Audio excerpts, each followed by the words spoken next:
Bienvenidos y bienvenidas a su programa Monseñor Romero y la misión del Evangelio. Un programa que lleva dos objetivos: conocer a Monseñor Romero y estudiar la Sagrada Escritura con un juicio crítico desde la teología de la liberación. Cada día tendremos un encuentro con Monseñor Romero y con el Dios de Jesús.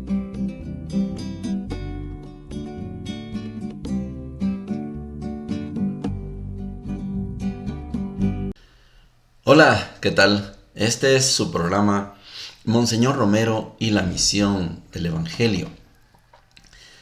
Este es el último día del tiempo ordinario que vamos a meditar. Mañana amanecemos con el miércoles de ceniza y ya no tenemos más tiempo para la lectura del tiempo ordinario, sino que nos vamos con los 40 días de meditación de nuestra cuaresma.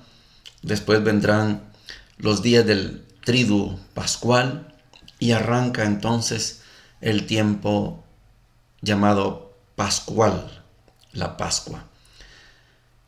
En algunos lugares ahora es un martes de carnaval, en otros lugares desde el viernes han estado en plenos carnavales, y gracias a Dios aquí en nuestro país, en nuestros países, no tenemos esa vida de carnavales como en otros lugares.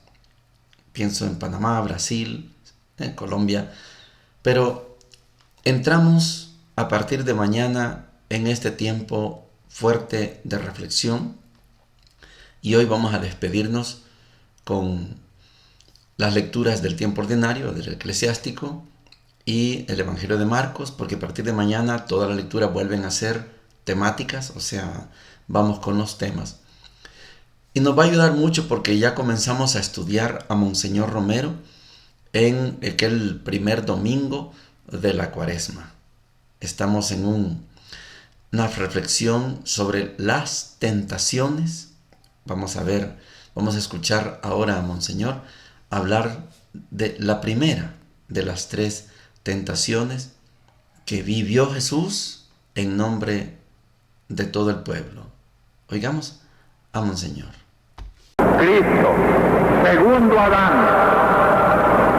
viene Hijo de Dios encarnado en las entrañas de María y quiere asumir toda la responsabilidad del género humano desobediencia a Dios, comenzando por la desobediencia del paraíso. Y la redención que Cristo viene a hacer no será otra cosa que un acto heroico, divino, de obediencia. Por obediencia se encarna, por obediencia va a tomar su cruz, y por obediencia lo vemos hoy en el desierto. Al principio de la cuaresma, los ojos de un cristiano deben de clavarse en ese Cristo, ayunando 40 días con sus 40 noches, llevado por el Espíritu, nos ha dicho el Evangelio, el Espíritu de una obediencia.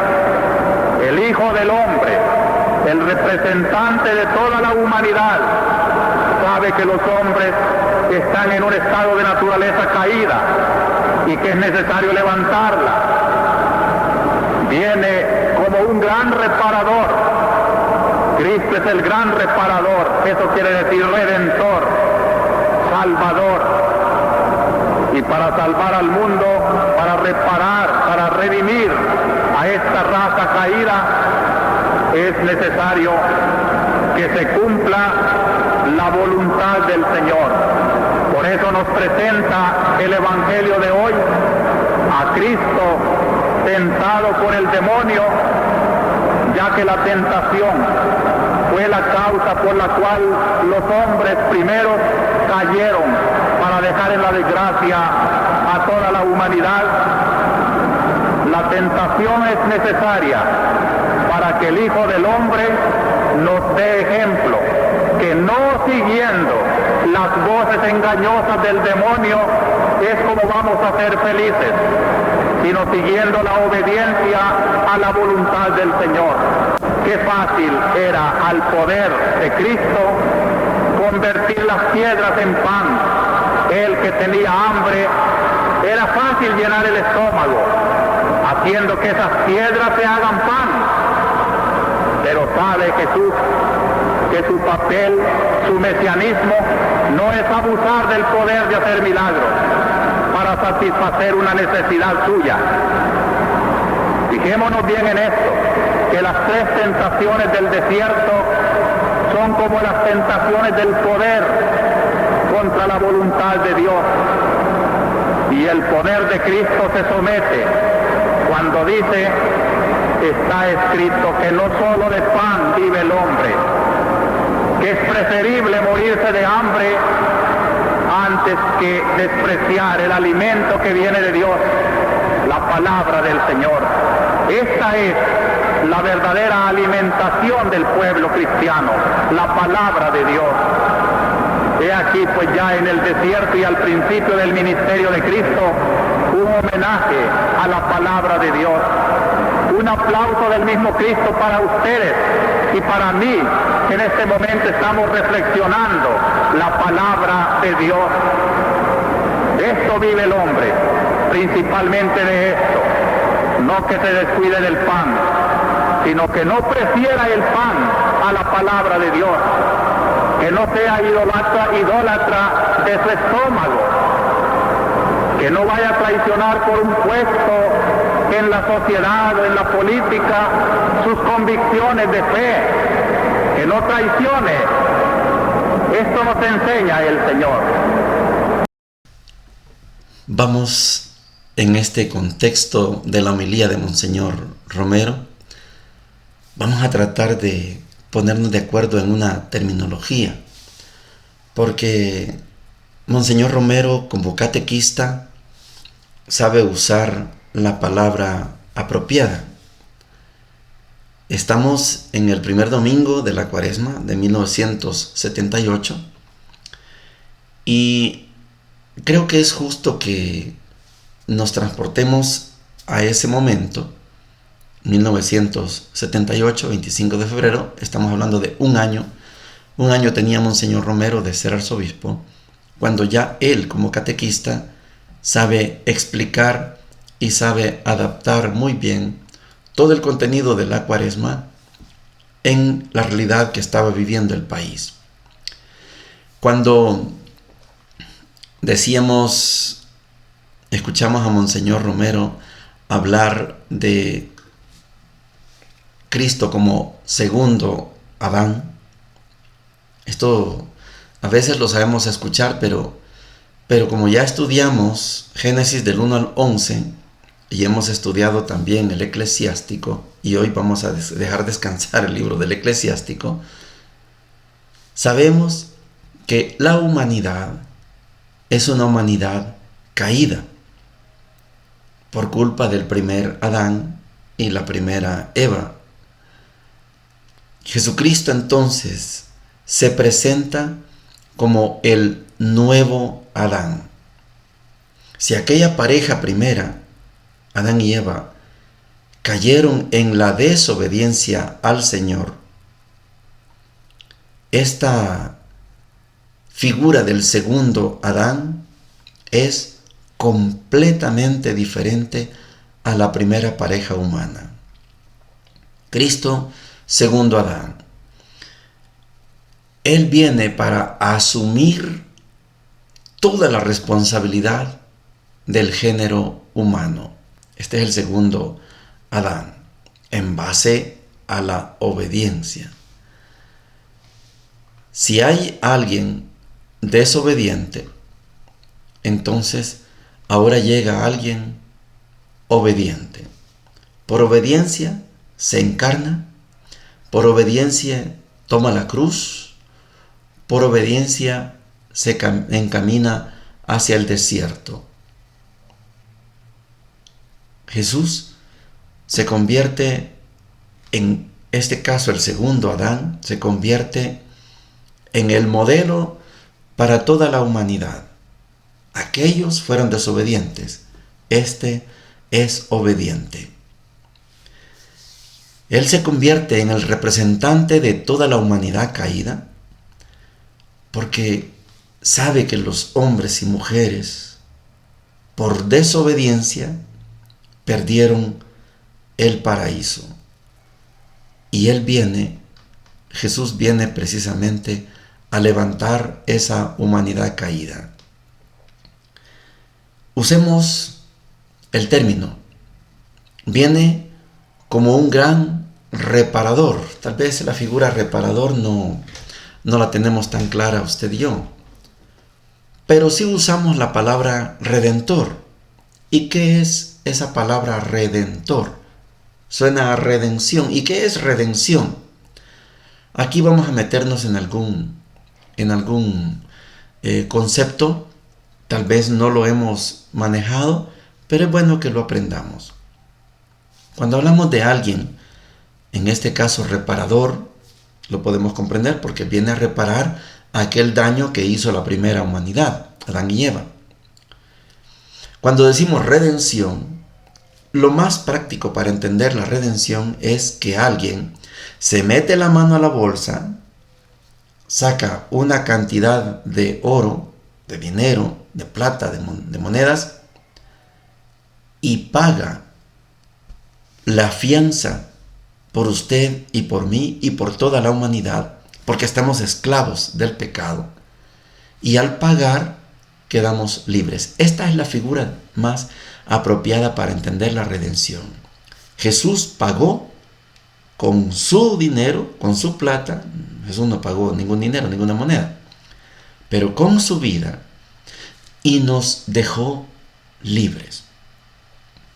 En la Cuaresma, meditar sobre este pago, esta redención, esta reparación es maravillosa, porque entonces usted y yo podemos entender que gracias al sacrificio que hizo Cristo, somos hombres y mujeres libres.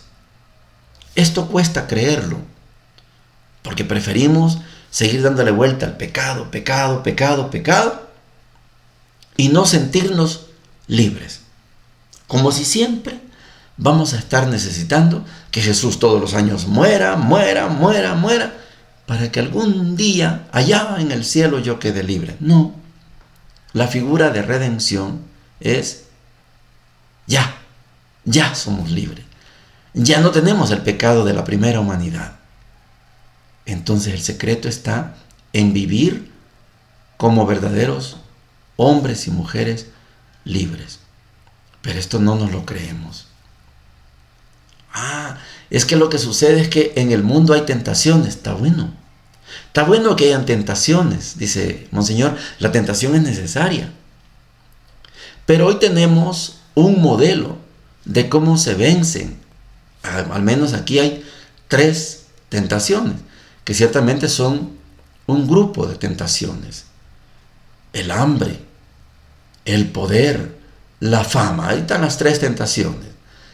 Monseñor Romero desarrolló la primera, el hambre. Haz que estas piedras se conviertan en pan. Yo soy el Hijo de Dios, y yo puedo convertir esas piedras en pan y lleno mi barriga. Y Monseñor dice, pero no seamos idólatras de nuestro estómago. No caigamos. No nos dejemos sucumbir por las tentaciones. Frente a las tentaciones, salgamos vencedores. Tenemos un modelo a seguir. Es Jesús, es el nuevo Adán. Esto es lo que estamos tratando de estudiar ahora. Vamos a seguir estudiando estas lecturas del Antiguo Testamento y las lecturas del Nuevo Testamento. Tenemos como lectura, hoy vamos a leer por última vez en esta primera jornada el libro del Eclesiástico. Tenemos la lectura del libro del Eclesiástico en el capítulo 35, versículos del 1 al 12, y dice lo siguiente: Quien observa la ley, multiplica las ofrendas. Quien guarda los mandamientos, ofrece sacrificios de comunión. Quien devuelve un favor, hace una ofrenda de flor de harina. Quien da limosna ofrece sacrificios de alabanza. Apartarse del mal es complacer al Señor. Un sacrificio de expiación es apartarse de la injusticia. No te presentes ante el Señor con las manos vacías, pues esto es lo que prescriben los mandamientos. La ofrenda del justo enriquece el altar. Su perfume sube hasta el Altísimo. El sacrificio del justo es aceptable. Su memorial no se olvidará. Glorifica al Señor con generosidad y no escatimes las primicias de tus manos. Cuando hagas tus ofrendas, pon cara alegre y paga los diezmos de buena gana.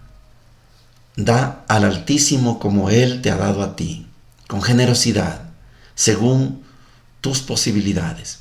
Porque el Señor sabe recompensar y te devolverá 7 veces más. No trates de sobornar al Señor, porque no lo aceptará.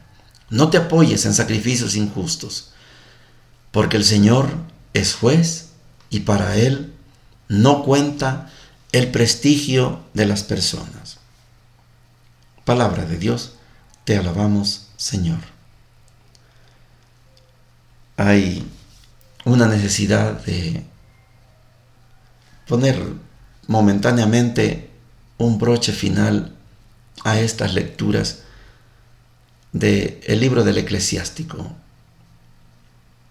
Hemos estado hablando del libro del Eclesiástico con esa intención de ver un texto que lo escribió un profesor, un catequista, un maestro, un escriba, alguien que sabe de Sagrada Escritura. Sin embargo, lo que está diciendo el Eclesiástico es algo que, por supuesto que es valedero, pero para el Antiguo Testamento y para el pueblo del Antiguo Testamento.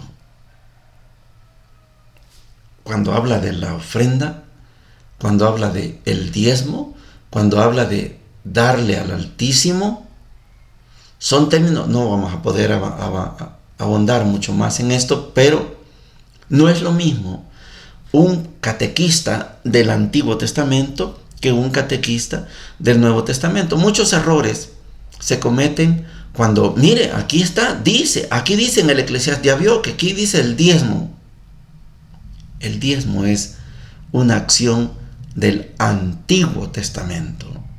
En ningún momento, en ninguna parte del Nuevo Testamento está referido el diezmo.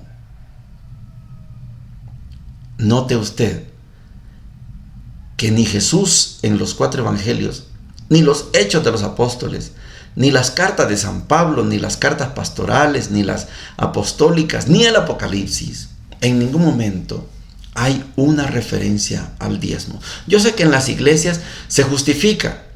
Levítico, Deuteronomio, Eclesiástico no lo tienen ellos, pero si lo tuvieran usarían ese texto. Ya ve, ahí dice el diezmo. Delo con alegría. Hace unos 3 días me mandaron un video donde hay un pastor, voy a usar la palabra descarado, presenta a su esposa que ya va a dar a luz y está diciéndole al pueblo, a sus fieles, preparen su diezmo, preparen sus ofrendas, preparen pañalitos porque ya va a nacer nuestro hijo. Para eso es el diezmo, para mantener al pastor y para mantener a su esposa y al niño que viene por nacer. ¿Para eso es el diezmo? No, el diezmo no, en el Antiguo Testamento no lleva esa función. El diezmo era considerado una ofrenda al Altísimo, así lo dice Eclesiástico, una ofrenda al templo, una ofrenda a Dios. Por esto, en el Nuevo Testamento, eso quedó anulado, porque no hay templo, Porque no hay manera de darle una ofrenda al Altísimo. No, al Altísimo le damos como ofrenda nuestra vida. Este es nuestro diezmo. Yo le doy mi vida. No se puede justificar el diezmo sacando una lectura de allá, otra de aquí. No se puede, porque solo el Nuevo Testamento desarma cualquier justificación de esa justicia del diezmo. La 10ª parte es de Dios. Muy bien. A mí me gustan iniciativas como la que se tomó en mucho tiempo gracias a las comunidades eclesiales de base allá en Brasil, que le llamaban el 10 por 1. Me gusta esa figura porque en los momentos de crisis dicen, vamos a hacer grupos de familia de 10. Y si hay 9 familias que tienen un empleado y hay una familia que no tiene ningún empleado, las 9 familias empleadas ayudan en la alimentación y en la salud de la familia que está desempleada. Esto sucedió en Brasil. Son lindos testimonios de que se puede solventar una vida de crisis. 9 adoptan la vida de uno. 9 familias salvan una familia. Y así se organizaron en Brasil muchas comunidades eclesiales de base, y cuando aquella familia ya tenía empleo y otra quedaba sin empleo, ya formaba parte de las 9 y ayudaban al que estaba sin empleo. O cuando las 10 familias estaban ya todas con empleo, buscaban quién de las 10 familias tenía más necesidad. Este es un digno ejemplo del diezmo. Porque la ofrenda no es para el templo, la ofrenda no es para el pastor, la ofrenda no es para el cura, para los obispos, no. La ofrenda es para Dios y Dios está en el necesitado. Justificar el diezmo, les aseguro que para quien se considere cristiano, cristiano de verdad, no judío del Antiguo Testamento, no va a poder. Porque todo el Nuevo Testamento no hay una sola justificación. Aquella viuda que tiró 2 monedas en esa gran campana, un gran cepillo de bronce que hacía ruido, y cuando alguien tiraba una moneda de $1, hacía un tamaño ruido, y la viuda tiró 2 moneditas. Eso no era el diezmo. Dio todo lo que tenía. Esa es otra cosa. Este es el concepto cristiano. Dejemos descansar entonces el libro del Eclesiástico y tratemos de, no solamente porque ahí está escrito, hay que cumplirlo. No, es Antiguo Testamento, no es Nuevo Testamento. Vamos a ver qué nos dice Marcos 10, 28 al 31.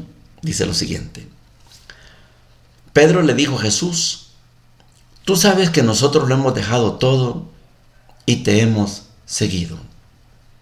Jesús respondió, les aseguro que el que haya dejado casa, hermanos y hermanas, madre y padre, hijos o campos por mí y por la buena noticia, desde ahora en este mundo, recibirá el 100 por 1.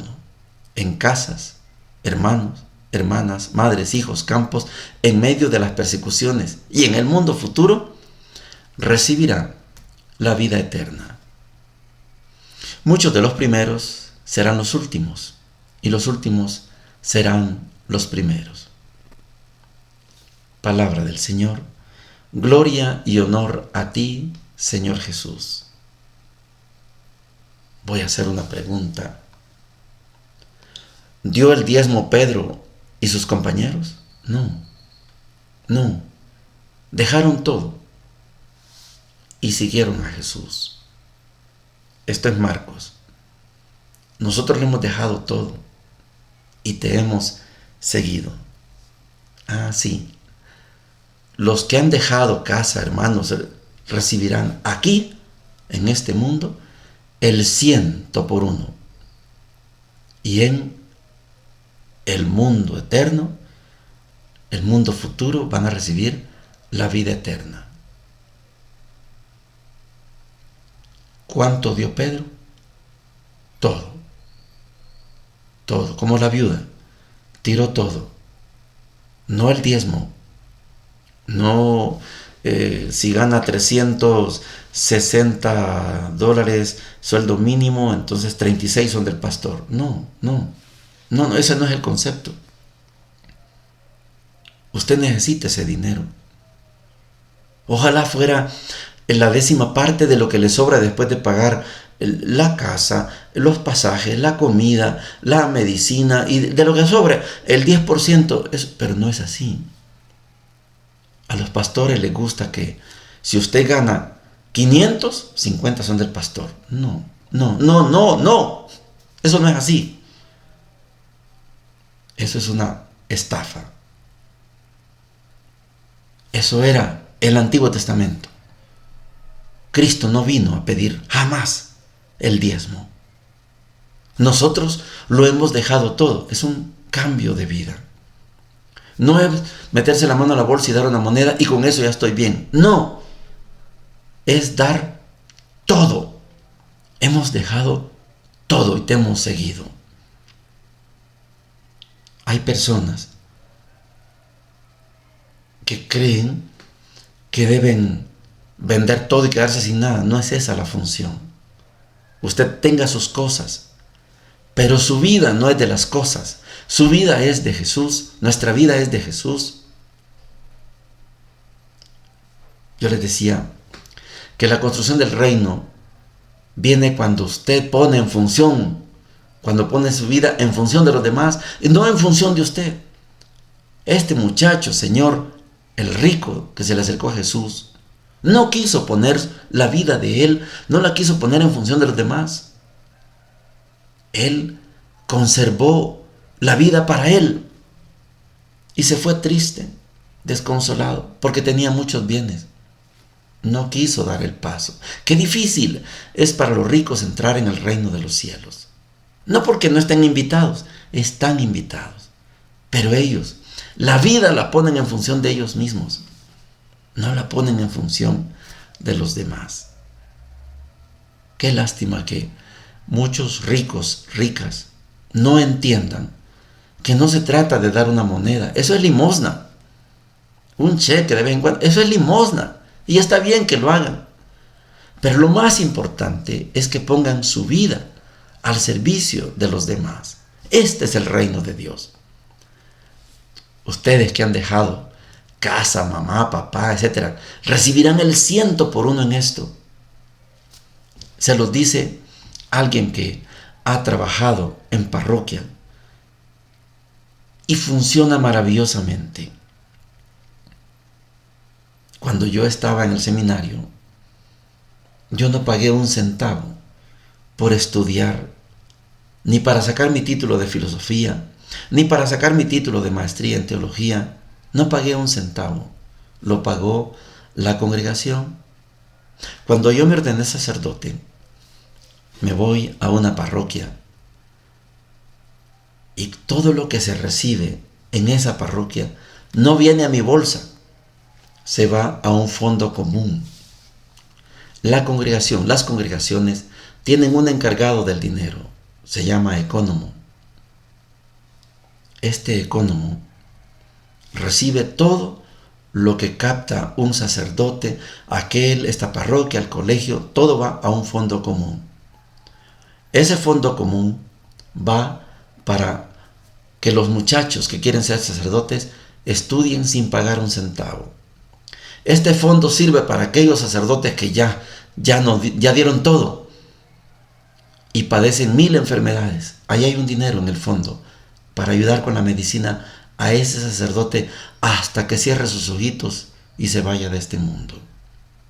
Esta es una economía eclesiástica. Cuando yo no trabajo, recibo todo. Cuando trabajo, no recibo nada. Lo recibe el fondo común. Yo no voy a una misa y paso la balanza, paso los guacales, paso las bolsas y todo ese dinero es mío. No, nada de eso es mío. Todo eso va a un fondo. Y alguien está administrando ese fondo. Alguien le dio un derrame cerebral. Aquí hay un fondo para pagar el hospital, Finalmente el sacerdote murió. Aquí hay un fondo para darle la cristiana sepultura. Así funciona nuestra economía. Nosotros dejamos todo y recibimos todo. Nunca un sacerdote debe pasar necesidad. Nunca un pastor debería pasar necesidad. Pero no con el diezmo. No, el diezmo no tiene justificación. Marcos presenta la vida del reino de Dios. Hay que darlo todo.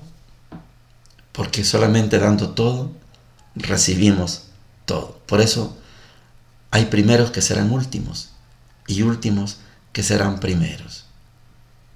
Puede ser que al reino de Dios entre antes un pobrecito, como esa viuda que tiró las 2 monedas, que aquel rico que daba todos los meses un gran cheque. Es posible.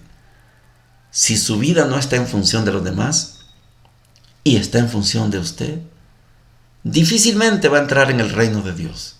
Pero si usted aprende a poner su vida en función de los demás, bienvenido.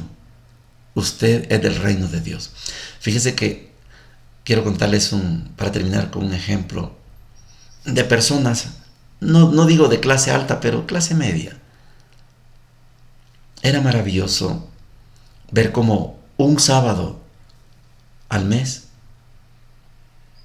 dedicaban el tiempo para atender en Guatemala a los indígenas. A las indígenas llevaban ellos, los que tenían capacidad económica, llevaban un grupo de médicos y se llenaba el seminario interno. Y sabe que esos que tenían poder adquisitivo, clase media, no clase alta, hasta se ponían a hacer el atol, porque le damos atol incaparina o atol de maicena o de cualquier atol de avena, le dábamos a todos los pacientes que llegaban a pasar consulta. Era maravilloso ver cómo estas personas, aparte de poner el vehículo, ellos compraban la medicina, ellos llevaban la comida para que comieran todos los doctores, enfermeras, todo el equipo que llegaba. No eran pocos, a veces llegaban hasta 15, y todos comían, financiaban eso, pero era bonito verlos cómo movían el atol, soplaban el fuego, acarreaban agua. Esto es poner la vida en función de los demás. No solo dar una limosna, no solo dar un cheque, dar una medicina, porque llevan bastante medicina. Se ponían ellos en función de darle de comer también a esta gente pobre. Hay ejemplos, gracias a Dios, ejemplos de gente que deja todo y estoy seguro que esa gente recibe todo. Se acabó el tiempo ordinario, mañana inicia la cuaresma y el viernes nos vamos para Esquipulas, primero Dios, que todo salga muy bien. Bendiciones para todos y para todas. Hemos presentado Monseñor Romero y la misión del Evangelio. Hasta la próxima.